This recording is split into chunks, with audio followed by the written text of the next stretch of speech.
नमो तस्सा भगवतो अर्हतो सम्मा सम्बुद्धस्स। नमो तस्सा भगवतो अर्हतो सम्मा सम्बुद्धस्स। नमो तस्सा भगवतो अर्हतो सम्मा सम्बुद्धस्स। बुद्धं शरणं गच्छामि, धम्मं शरणं गच्छामि, संघं शरणं गच्छामि। करुणा के सागर, बुद्धि के निदान सम्यक सम तथागत बुद्ध को मैं नमन करता हूँ। बोधिसत्व ज्ञानियों के ज्ञान प्रज्ञा सूर्य, नारी उद्धारक, भारतीय संविधान के रचयिता परम पूज्य बाबा साहब डॉक्टर अम्बेडकर जी को नमन करता हूँ। बहुजन समाज में जन्मे सभी संतों, गुरुओं, महापुरुषों को नमन करता हूँ। धीरज की धाम, त्याग और बलिदान की माँ माता रमाबाई और शिक्षा की अग्रदूत माता सावित्रीबाई फुले को भी नमन करता हूँ। हमारे YouTube चैनल के माध्यम से देखने वाले सभी धम्म प्रेमियों को मैं बोधाचार्य सूरजराही बौद्ध आप सभी को दोनों कर जोड़ करके जय भीम नमो बुद्धाय करता हूँ। धम्म बंधुओं, आप हमारे YouTube चैनल के माध्यम से महाकारुणिक सम्यक सम तथागत बुद्ध की जीवन गाथा को श्रवण कर रहे हैं। पिछले भाग 17 में हमने आपको महाकारुणिक सम्यक सम बुद्ध जो पंचवर्गीय तपस्वियों को यानी भिक्षुओं को जो ज्ञान का उपदेश दे रहे हैं उसके बारे में हम चर्चा कर रहे हैं। धम्म प्रेमियों, कल आपने सुना कि महाकारुणिक बुद्ध ने शीलों के बारे में विस्तार रूप से उन भिक्षुओं को जानकारी दी। महाकारुणिक बुद्ध ने यह कहा कि हे भिक्षुओं, अब मैं आपके सामने दुनिया के 4 श्रेष्ठ सत्य प्रकाशित करने के लिए जा रहा हूँ। यहीं तक की जीवन गाथा हमने आपको श्रवण कराई थी। यहाँ से आगे का प्रसंग हम आपके बीच रख रहे हैं। मैं चाहूँगा एक बार आप अपने निर्मल चित्त से बोलिए, बोलिए तथागत बुद्ध की करुणा हो, परम पूज्य बाबा साहब की करुणा हो। महाकारुणिक सम्यक सम भगवान तथागत बुद्ध ने उन तपस्वियों यानी भिक्षुओं से कहा कि अब मैं आपके सामने दुनिया के 4 श्रेष्ठ सत्य प्रकाशित करने के लिए जा रहा हूं। बड़े ही ध्यान लगा करके आप इनको सुने। महाकारुणिक बुद्ध ने दुनिया के 4 श्रेष्ठ सत्य बताए, जिनमें पहला श्रेष्ठ सत्य सारा संसार दुखमय है, यानी सारा संसार दुख से जल रहा है, पहला सत्य। दूसरा सत्य, दुख है तो दुख का कोई कारण है, सारे दुख सकारण होते हैं। ये दुनिया का दूसरा परम श्रेष्ठ सत्य है, सभी दुख सकारण होते हैं।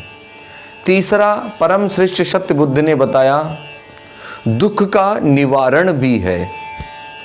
और चौथा परम श्रेष्ठ सत्य बुद्ध ने बताया, दुख निवारण का मार्ग है, जिसको दुख निरोधगामिनी प्रतिपदा भी कहते हैं।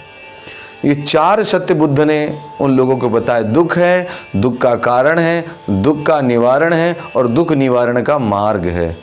लेकिन अब इन 4 आर्य सत्यों को वारी वारी करके अलग अलग करके समझना है, विस्तार से समझना है।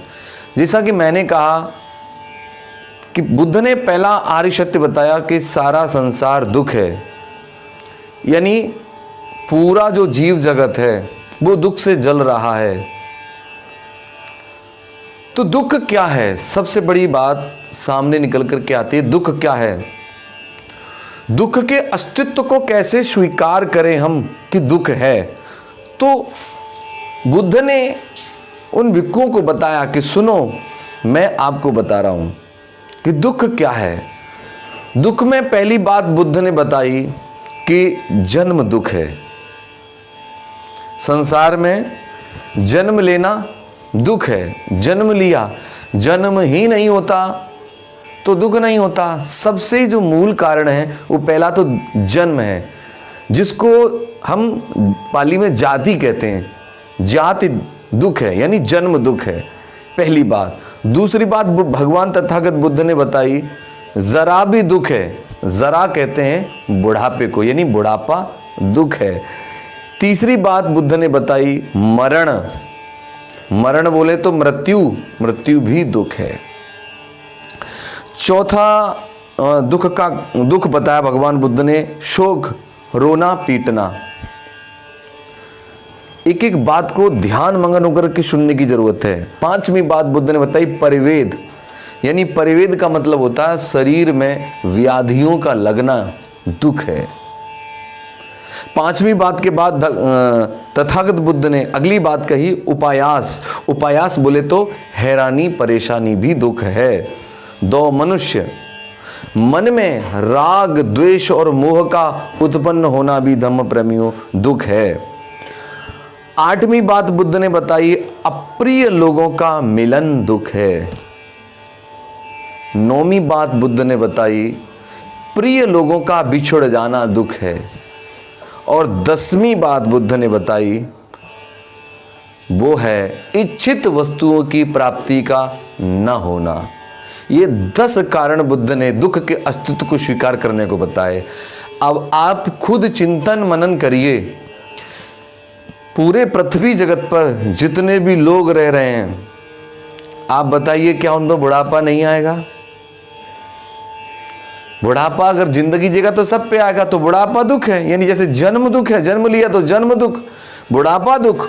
और जो संसार में जन्म लिया है वो एक दिन उसकी मौत भी निश्चित है, तो मृत्यु भी दुख है, रोना पीटना दुख है। और ये हर इंसान के जीवन में रोना पीटना रहता, ये भी दुख है। शरीर में तरह तरह की व्याधियों का, रोगों का लग जाना भी दुख है। हैरानी और परेशानी भी दुख है। मन में राग द्वेष और मोह का उत्पन्न होना ही दुख है। अप्रिय लोगों का मिल जाना दुख है। जो मन को प्रिय नहीं लगते, अप्रिय लोग हैं, वो मिल जाएं तो दुख होता है, और प्रिय लोग बिछुड़ जाएं तो प्रिय लोगों का बिछुड़ना दुख है। और अंतिम 10वीं बात है इच्छित वस्तुओं की प्राप्ति का न होना भी दुख है। आपने देखा होगा संसार में कोई व्यक्ति तरह तरह की इच्छाएं कामनाएं लेकर के जी रहा है, अगर वो उसकी इच्छा पूरी नहीं हो रही तो ये भी दुख है। अब बताइए इन 10 बातों से पूरे पृथ्वी जगत पर भला कोई व्यक्ति बच सकता है क्या? इसका मतलब पूरा जीव जगत दुखी है। ये दुख के अस्तित्व को स्वीकार करने के लिए मैंने 10 बातें बताई जो बुद्ध ने उनको बताई हैं, यानी पूरा जीव जगत दुखी है। पहला आर्य सत्य आप लोगों के सामने मैंने रखा। इसके बाद दूसरा जो श्रेष्ठ सत्य है, दुख का कारण है, यानी सभी दुख सकारण होते हैं। हर दुख के पीछे कोई न कोई कारण होता है। संसार में जब भी कोई घटना घटित होती है तो उसके पीछे कोई न कोई कारण होता है। अकारण संसार में कभी कुछ हुआ ही नहीं है। हर बात के पीछे कोई न कोई कारण होता है। जैसे आपने देखा होगा जब हम जो दूध होता है, दूध को गर्म करते हैं तो उसमें थोड़ा सा छाछ डालते हैं, तो वो दूध छाछ डालने की वजह से दही बन जाता है, कारण बन गया ना। दूसरा आपने देखा होगा जब उसमें रई चल जाती है तो वो ही दही फिर मक्खन बन जाता है, और उस मक्खन को जब अग्नि पे गर्म करते हैं तो कारण अग्नि बना और उसके बाद में वो घी बन जाता है। आप जब किसी डॉक्टर के पास जाते हैं और कहते हैं मुझे बुखार आ रहा है, मैं बीमार हूँ, तो डॉक्टर जब इलाज करता है तो वो कारण ढूंढता है कि तुम्हें बुखार किस कारण से आया। वो कारण को पकड़ लिया कि सर्द गर्म बनी है, सर्द गर्म के कारण ही आपको बुखार आया, तो कारण को जान लिया। तो हर दुख के पीछे कोई ना कोई कारण होता है। तो हमारे जीवन में जो दुख है उसके पीछे भी कारण है। वैसे एक चीज यहां कहूंगा, दुख का एक और कारण जो है बहुत तृष्णा है।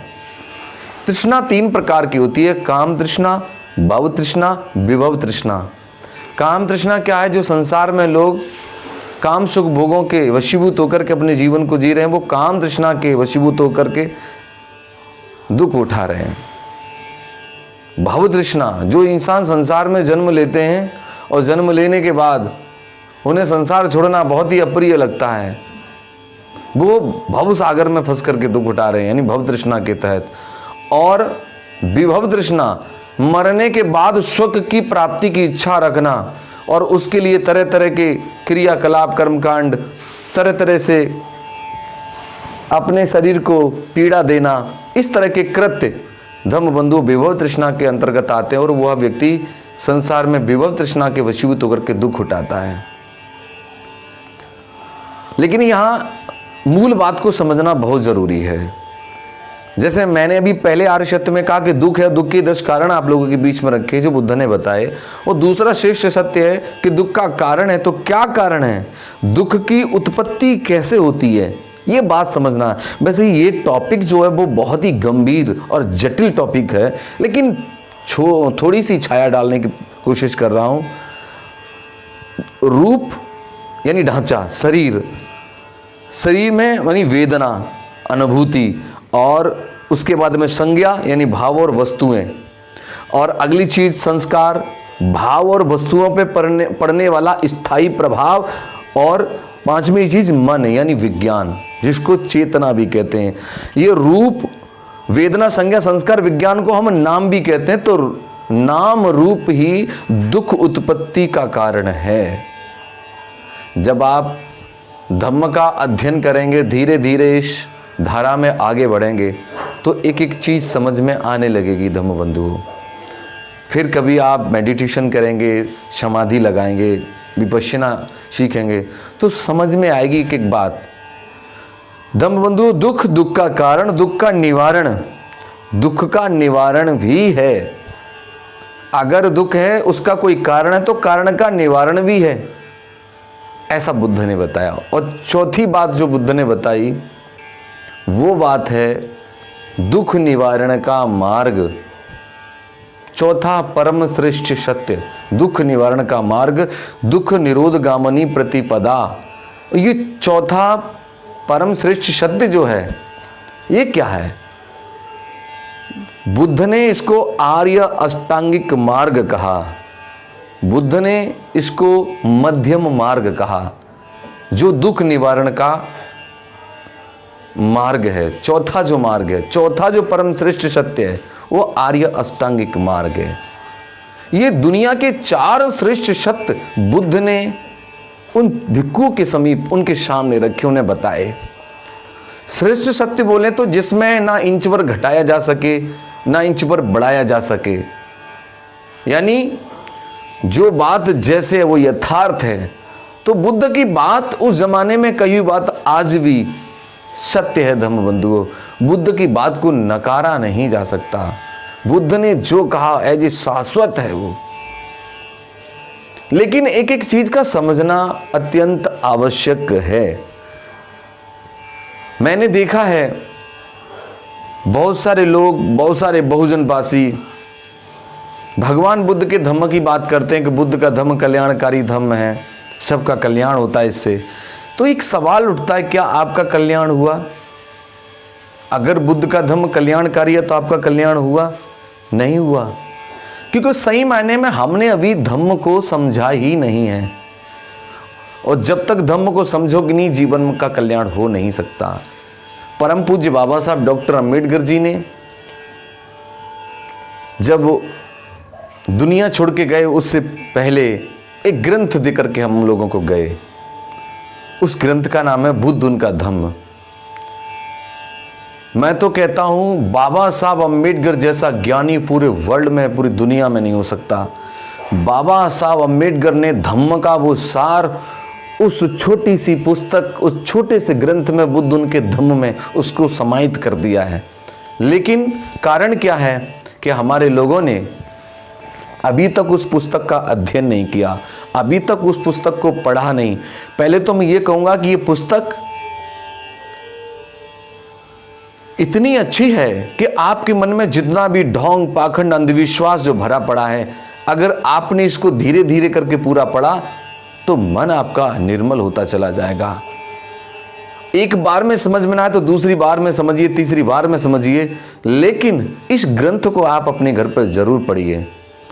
ये ग्रंथ पूरी ब्राह्मणवादी विचारधारा पर भारी है और जो मैं आपको इस समय भगवान बुद्ध का जीवन दर्शन सुनाने के लिए जा रहा हूं, यह जीवन दर्शन मैंने परम पूज्य बाबा साहब अम्बेडकर के ग्रंथ बुद्ध उनके धम्म से लिया हुआ है।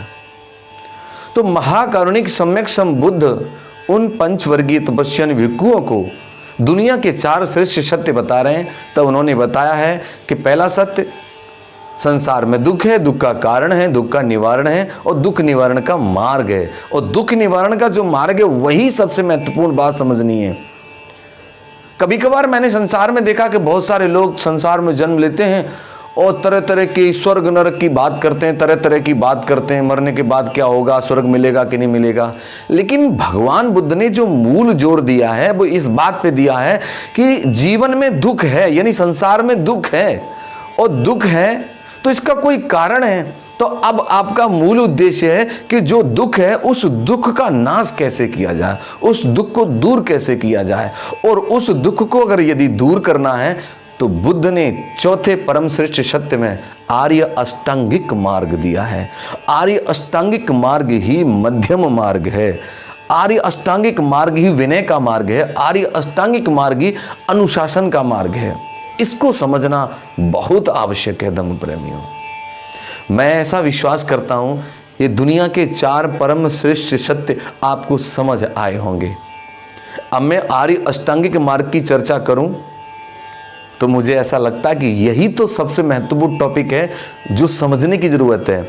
मैंने देखा है मोस्टली लोग इतना तो सब जानते हैं कि सिद्धार्थ गौतम का जन्म कैसे हुआ, वो बड़े कैसे हुए, उनका विवाह यशोधरा से कैसे हुआ, उनका गृह त्याग कैसे हो गया।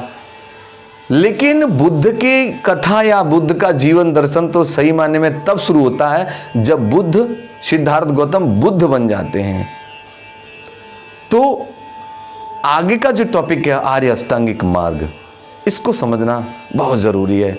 और इसको समझने के लिए आपके मन का प्रसन्न होना, मन का एकाग्र होना बहुत ज़रूरी है। तो मैं आज के इस भाग 18 में आपको यहीं तक की जीवन गाथा सुनाऊंगा। यहाँ से आगे कल आर्य अष्टांगिक मार्ग पर हम लोग विस्तार से चर्चा करेंगे। आप लगातार भगवान बुद्ध की जीवन गाथा को श्रवण करने के लिए हमारे YouTube चैनल से जुड़े रहें। और एक निवेदन जो हमेशा से मैं करता आया हूँ, फिर कहूँगा कि हमारी वीडियो को शेयर करना न भूलें। यदि आप अपनी कोई राय देना चाहते हैं तो कमेंट बॉक्स में आप अपना कमेंट दें। धम्म बंधुओं, मैं इन्हीं शब्दों के साथ अपनी वाणी को विराम दूंगा। बुद्ध धम्म संघ से आपके परिवार के लिए मैं ऐसी याचना प्रार्थना करूंगा, आपका जीवन मंगलमयी हो, करुणामयी हो, आपका मंगल हो, आपका भला हो।